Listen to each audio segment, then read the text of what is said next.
pressure on it trying to get up. If you look at this paw here, that's telling you he's hurt and he can't. His face with just the one side rolled up and the other side not tells you he's frustrated. He can't move because his back legs are either stunned, broken, fractured, bruised real bad. He's very upset with himself and he's in a I'm hurt position. He can't get up. So he's no threat to the moose because he's injured.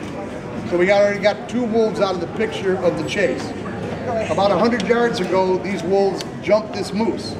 This chase just started, and you can tell by 3 factors. The 2 big wolves up on the top, look at their face. They just look like dogs that have just been running 100 yards. They're not exhausted. There's no heavy breathing. Tongues aren't hanging out.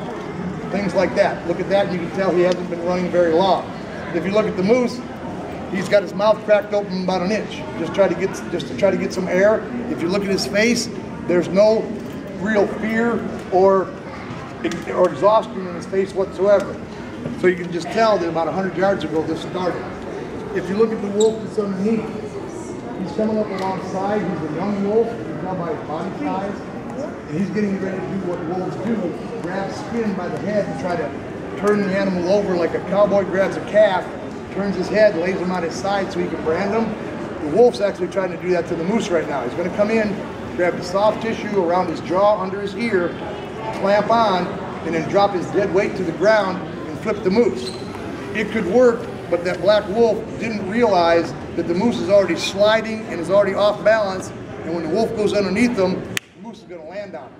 So he's going to get injured, so he's going to be out of the chase. We don't have to talk about this one because we already know what his problem is. He's not going to be with us much longer because he's got a horn in his stomach. You can tell by his face that he's not going to live very long.